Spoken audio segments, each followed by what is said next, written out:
I learned how to send cold emails over 3 years ago, and since then, we've generated our clients hundreds of thousands of dollars in revenue and booked them over 1,000 meetings. I've also been named a top 5% user on smartly.ai, which is a tool that lets you send out mass cold emails. But I've also made a lot of mistakes along the way, which has cost me both time and money. So in this video, I'll show you how I would learn cold email again if I was starting over, so that you can just skip all the mistakes that I made and generate results faster. Let's get right into it. Okay, so the first thing that I would learn if I were starting cold email over again would be to create a banger offer. So the reason why you need a strong offer is because the offer is quite literally the king, right? And cold emails, they're cold for a reason. If you're pitching strangers, all they're going to care about is what can this person do for me? And the framework that I like to do whenever I'm thinking about cold emails or just cold traffic in general is, okay, well, if I was the one getting this email, if I was the one that was getting on a call with somebody, all I would care about is, hey, what can this person do for me? Like, how can this person benefit me? It might sound a little selfish, and it might sound a little bit like just you don't care about the other person, but truly, like, think about it in your shoes. If you were receiving the email that you're about to send out, how would you respond? How would you react? Right? And more than likely, because it's a stranger, all you're going to care about is, okay, well, I don't know who this guy is. I don't know what he's offering, but like, what can his product or service do for me? And that's how you have to think about it. That's literally how you have to think about it when creating a banger offer. And what I want you to do is write down all of the potential benefits that your ICP gets, your ideal customer gets, by using your product or service, and then turn them into end results that you can pitch. So literally write down, like, in bullet points. Okay, if somebody uses my service, if somebody uses my offer, or if my ICP uses my service or offer, what will they get? What are they going to get? Are they going to get more calls booked? Are they going to get more revenue? Are they going to get more X type of clients? Are they going to save 40% of their time? What will they get? And these are things that you should already be doing right off the bat, because people like Alex Hermosi have popularized offers and, making really good $100 million offers. But this is just, it still baffles me sometimes when I hop on calls with these strangers with B2B business owners, and they don't have any type of like understanding of this. They're like, yeah, we just do ads, or we just do videos, or we just do SEO. And speaking of SEO, here's an example, right? Instead of just saying, if you are an SEO agency, instead of just saying, hey, we will do your SEO, that's your service. That's not really an offer, right? That's not like an end result that somebody gets by working with you. You can instead say, hey, we'll bring you 10 to 15 leads organically every single month.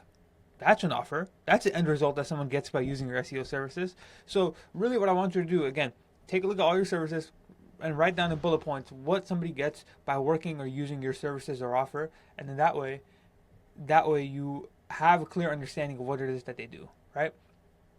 So for example, this is one of our clients, and this is the onboarding form that they filled out whenever they started working with us.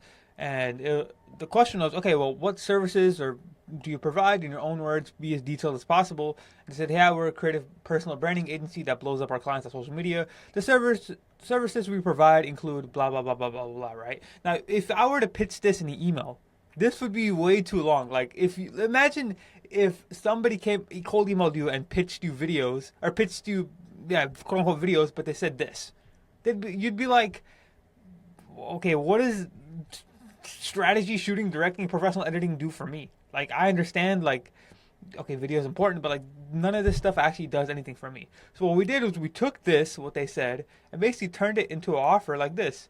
Hey, so for example, hey Barry, with so many health and wellness brands in Miami competing for clients is blah, blah, blah, blah, we can establish your brand as the leader organically using video all in just 4 hours a month every month. Boom. All right, that's an offer. We can establish your brand as a leading health and wellness, as a leader in a health and wellness brand organically without using any videos in just 4 hours a month. That's an offer. And that's why he said, hey, just call me. And so straight up, we called him, we booked him a call, and then boom, we were able to basically book him in with our clients. So you can see how we took this right here, which is like the services or the product that you may have, into an end result that somebody gets. What is the end result of the strategy shoot of a personal branding agency that blows up clients on social media, that helps you blow up on social media? Well, they could be a leader in their industry, That's an end result or offer that somebody can get. So I say this as an example. Use this. You use the example I gave, and literally write down everything that all the end results that somebody gets by working with you, and then put it out there, right? So that's the first step. That's the first thing I would do is first create a banger offer. Second, what I do is I'd write simple copy. So no one, and I mean no one, wants to read a Harvard MLA format essay from a stranger. Like nobody. And again, the same. I want you to keep the same mindset here as you did with the other offer example. If you got a Harvard MLA format essay that's like a wall of text, would you respond to that stranger? Probably not. And it's the same thing for your ideal customers. No one wants to read that. No one wants to comprehend that. So you have to keep it simple. On top of this, keep it very short. That way your prospects can get a sense of what you're doing. Again, you have to think if your ideal customers are some type of high level executive like a CEO or a CMO or president of like 100, 200 employee company. They have so many things going on in their mind 24/7. They're managing employees. They have personal life in terms of their family. They have all these things going on. They're not going to have the time to sit there and just comprehend and really think about your email and just read the whole thing, right? So make it very short, but also make it very simple for them to understand, right? And then finally, make it very easy for them to say yes. So what I mean is, instead of asking 7 questions in the email or just not even having a question, you want to make it very easy for them to say yes. Because once they say yes, once they give you that initial yes, that's when you can get in the door and pitch your services or product. So here's what I mean, right? For this step, you want to keep it 75 words or less. This is very short, and somebody can read this in about 5 to 10 seconds. 7th grade reading level or less. The average reading level of an American is like a 7th grade reading level or 8th grade reading level. So if you can write at the level that everybody can read, everybody will be able to understand your email.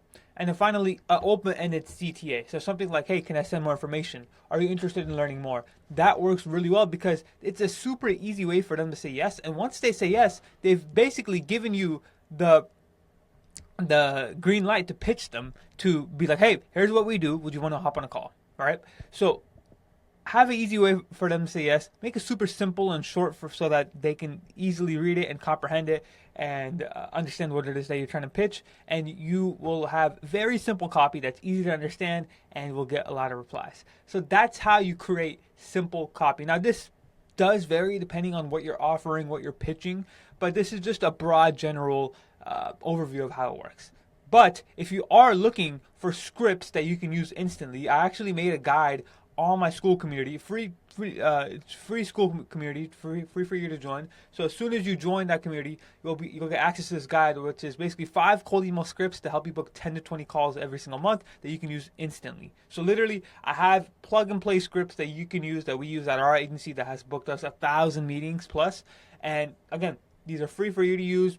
Go ahead, check these out. And if you're confused on how I write the copy, what type of call to actions do I use, how long does it have to be, all that good stuff, this document goes over all that inside my community. So go ahead and check it out.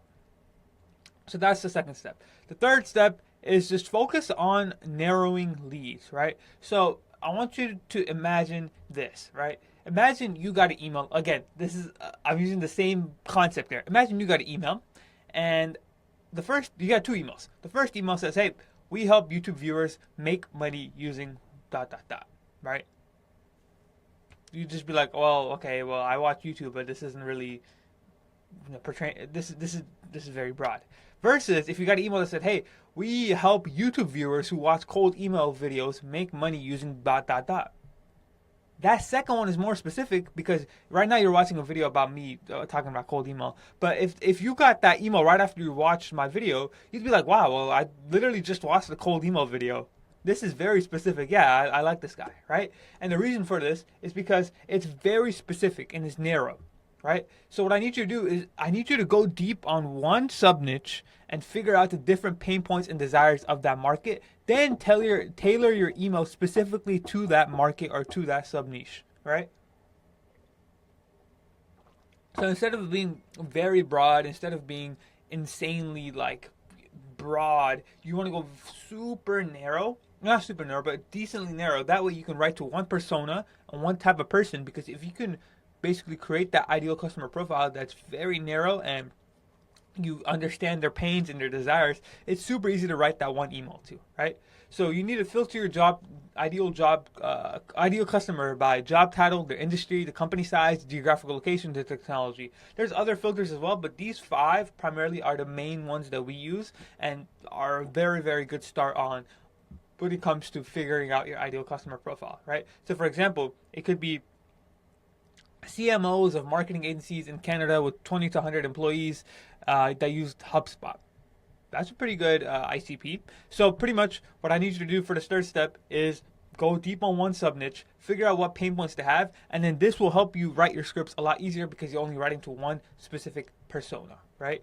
Then once you have narrowed it down, or once you have figured it out, you might be like, okay, well, Arian, um, this is good, but like, how do I figure out the exact pain points and desires? Don't worry, I got you covered. This is pretty much a prompt that we use at our agency. Shout out to Christian, cold email Chris, very good prompt here, but he gave me this prompt. But this is a prompt that you can use, right? So pretty much all you're gonna do is, hey, here's our website, here's what we do. How would our ideal customers benefit from what we do? What pain points should they have? What's our unique selling point, and what specific end result would our ideal customers want? Right? So that way you figure out the desires of your ideal customers, you figure out the pain points, you figure out how they would benefit, and the offers you can pitch, right? So this is very, very good when it comes to figuring out what your ICP wants. But for this third step, again, I would personally narrow down my ICP. That way I can only pitch, I can write to one specific persona and pitch my services as an offer, right? So, ladies and gentlemen, that is pretty much it. That's how I would learn cold email again if I had to start. And if you are any type of B2B business owner making over $30,000 a month or more, you can click below and I will see if we're a good fit to chat, and we'll help you basically scale your outbound efforts, handle everything A to Z for you, pretty much fully done for you. Here's our wall of texts, or wall of testimonials that we have. Here's Deepak closing a $13,000 and $20,000 deal. Here's Renee from First Rank Digital closing somebody. Here's Deepak again closing somebody, and here's somebody closing for 5 to 10K. But yeah, thank you so much for watching. I hope you enjoyed, and I'll see you on the next one.